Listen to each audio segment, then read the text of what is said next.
Guys, ganito ating kalagayan sa loob ng kisame. Ayan. Buti, tumating si Arman at meron tayong rescue. Yung ating ininom kanina na 2 basong tubig na ubos na dahil sa nawalang pawis. Yan o. Dito So, kami sa dagdag tayo ng sirkito dito sa Kisame, second floor. Kasi yung dating abang nila dito, 3 sirkito lang. Ang ginawa ng dating electrician, yung 3 sirkito, pinaghati-hati niya lang sa mga load na nandito sa second floor. Pero dapat ang original na sirkito nito ay 7. So yung ang nangyari, yung 3 aircon pinagsama niya sa isang circuit breaker. Mabuti na lang at tag 1 horsepower lang yung mga circuit mga aircon. Then ang ginawa niya naman sa water heater, isang breaker lang din niya, isang home run lang. 3.5 lang yung wire. Mabuti naman at kinakaya ng wire kasi nga hindi naman nila siguro minamaksimum yung paggamit ng water heater. Then yung outlet sa ilaw ay pinagsama din nila. Yan. Kaya ito ang ginawa natin, siniparate na natin yan. Mayroon siyang abang dito na 3-port dati. Yung 3-port na tubo, yan, nilagyan na natin ng square box. Kaya ito, medyo madilim lang. Ito. Yan. Yung yan, nilagyan natin ng square box. May 3-port na tubo yan, bumaba. Kumasya yung 14 na 3.5. So yung ginawa natin sa mga water heater, number 3.5 lang din. Pero pagdating doon sa full box, sinalo natin ng 5.5 na mga wire. Bali, yung haba ng mga 3.5 wire natin ay nasa lang yan, 7 to 8 meters lang. Hindi na kasi natin pwedeng gawing 5.5 yung mga water heater kasi yung abang niya na riser, isang tubo lang na 3-port, wala siyang spare. Hindi nakakasya kapag 5.5 na wire ang ating inilagay, idinagdag sa water heater. Kaya yan na lang ang remedyo na ginawa natin, guys. So kung magdadagdag man tayo, medyo matrabaho pa, dadaan siya ng labas ng bahay. Panibagong butas na naman yon. So at least ito, tagi-isang breaker na. So kung halimbawa mayroong dyan, magka-aberya, hindi na maapektuhan yung ibang mga sirkito. So ito man, nandun na to. So ito para sa aircon. Yan. Yan guys, ang mukha ng layout dito sa taas. At na-resolve na natin yung ating problema. Sobrang ganyan init. na yan, hindi na. Sobrang init talaga dyan. Sobrang init. Buti na lang, maluwag yung kisame dito na sir. Oo. Ano mo nga doon? Itulak mo pa.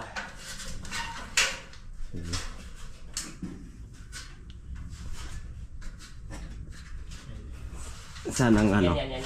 Ito. Yun, sa kabila. Yan. Yan. Sige. Yan. Kana? Oh. Yan. Uy. So, okay na. Okay na? Mamaya, splicing na lang tayo mamaya guys. Kasi, tanghali na. Kakain muna tayo. At para hindi tayo dito kumulaps. Malit yun. Baka kumulaps tayo. Nagtaktak na. Okay, sige. Na Tara. pang ilang ligo. Tara. Atake mo nga hanggang dun sa may na ito. Sa dulo na. Sa dulo na. Pang.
Yun.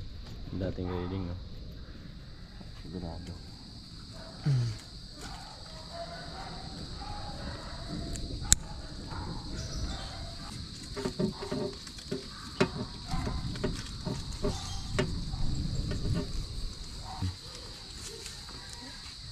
Ito, tago na lang natin dyan.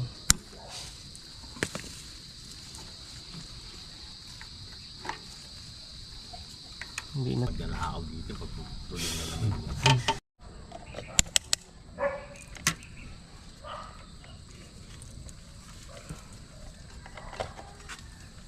Ilang voltahe ang pumapasok.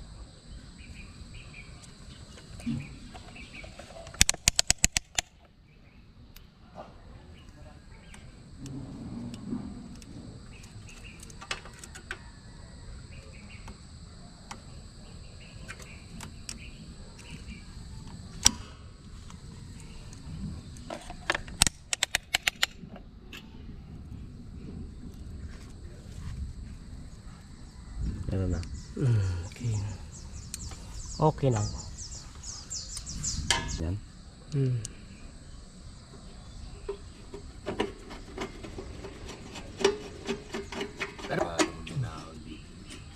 Maluto ba yung mga ano dyan, sir? Oo, ah. Mga kawatan? Sabi mo pa. Nagdito kaya? Oo. Putulin na lang kaya natin. Oo. Para ano, wala na silang pag-interesan dyan. Pwede rin. Yan. Mainit sa mata nila yun eh. Oo. Putulin natin ang sagad. Lalo electrical tape mo rin. Oo. Kasi may kuryente ka mo yun eh. Oo, meron sir. Sagad yun na natin. Pati isa, sagad mo na rin eh, no? Oo. Tapos Wala na namang kuryente yun eh, no? wala na sir. O yan. Tapos itago ko lang konti dun sa ano yan. Sa connector niya. Wala sila nakikita. Babalik-balikan kasi yan eh. At sa tawo, Sabi ay pira. sabi magdanakaw dito sa subdivision namin. Grabe pala dito ah. Oo, papaligiran ko ng squatter eh. Napasok ng squatter. Wala, mahina yung asosasyon dito.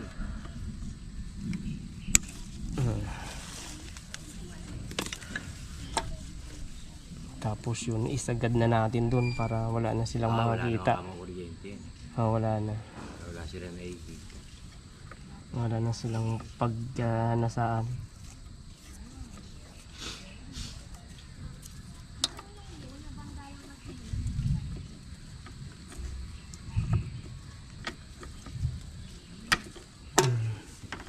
Na natin kung may babali natin pataas. Kahit di na kahit huwag nang baliin. Bagay wala Okay na. na yan. Huwag ko nang pera-apin sa rin. Wala na yan silang ano no. Hindi na nila pag-interesan yan kanyang kaiksi. Wala sila makikita eh. Dito kahit na-exit, puwin talaga nila eh.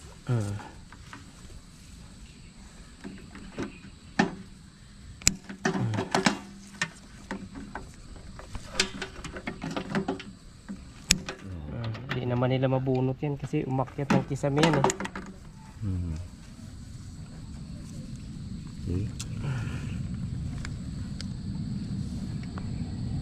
Okay. Tara. Pasok mo na yun doon. Puputulong ko yung tubo doon para makalusot yung bagong ano natin, supply.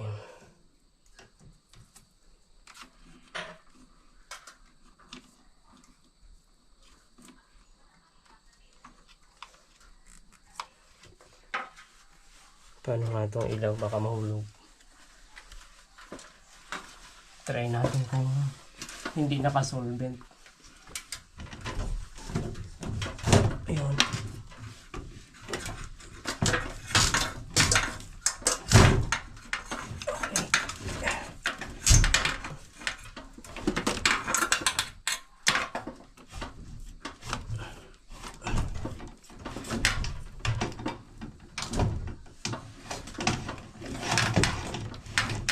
Pero gagana pa rin to kuya. Saan? Dito sa breaker na to. Ha? Gagana pa rin to. Pag ganahan natin, ililipat natin yung bago natin gawa.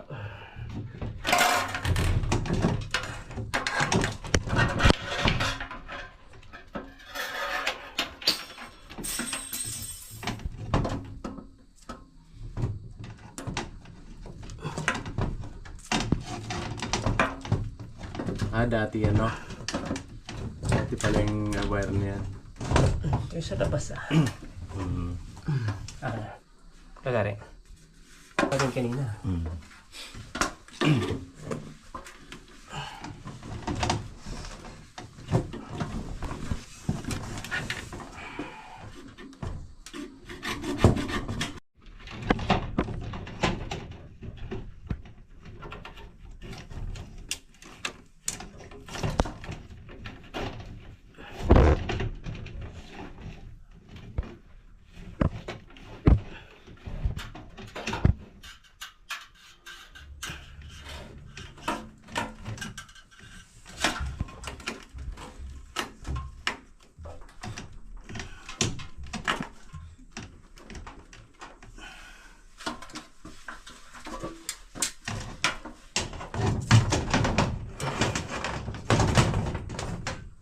Cutter ko yan.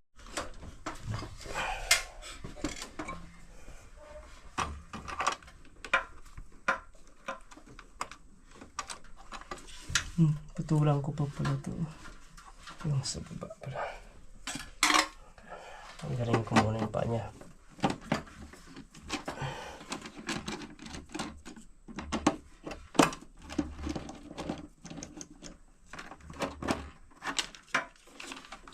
Tatanggal ito eh. Ito.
Ito wala naman yan. Ay, ito pa rin ating menu.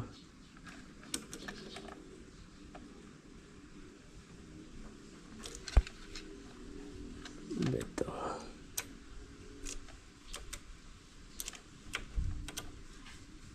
May load dito eh.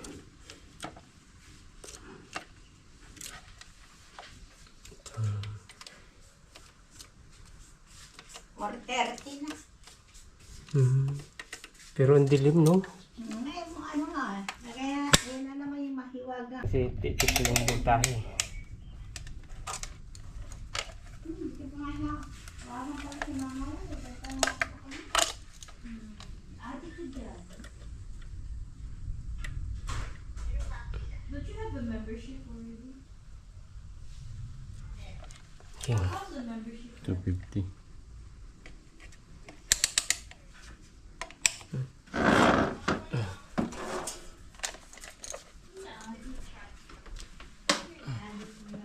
I don't have to by 40.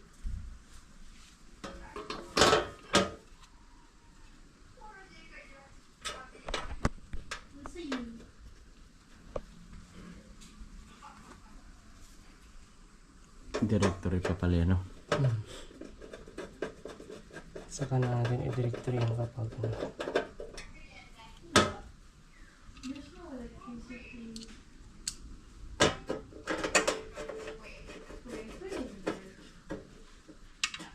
Naraming tao doon sa kusina na. Na. Ano ko na yun?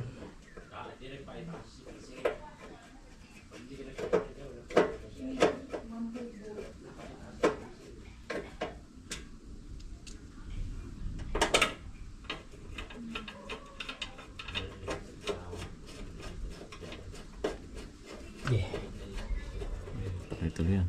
Tuloy-tuloy. okay na. Slow. Tayo. Yeah, because of it. I think they increased the price of it.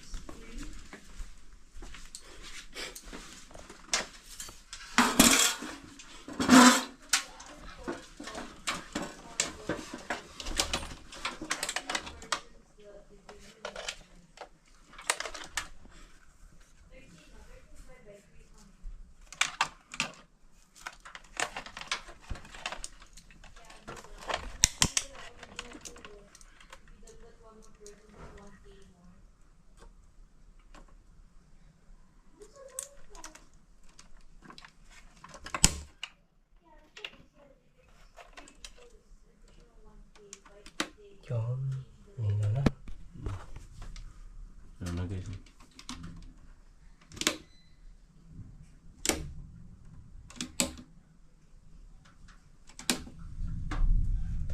Okay.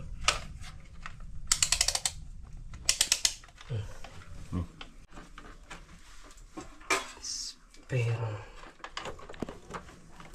Ayun. Sige.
ito na naman tayo sa ano yung pangit naman eh. 5 water heater spare din to. So dito is ACU number 7 sa second floor. Ano to? Master bed. Master. Ito ACU bedroom 1. AC bedroom 2. Water heater, master's bedroom. Water heater, common. Water pump yan. Water pump. Ito, Washing washing machine. Sige. Tingnan natin sa taas. Pa-check natin kay sir kung okay na doon. Tara. Ang dinagdag natin sa 2, 3, 4, 5, 6, 7. Andun yung hinatak natin na para sa second floor. 5, saka 2 doon. May ilaw. Meron. Ito may ilaw. Okay na. Yun, meron. Ito, pundi na to? Oo. Hindi nakikita yun sir pag Hindi nga eh. Ito meron. Ayun. Oo. Okay na. Oo. May ilaw. Hmm. Meron.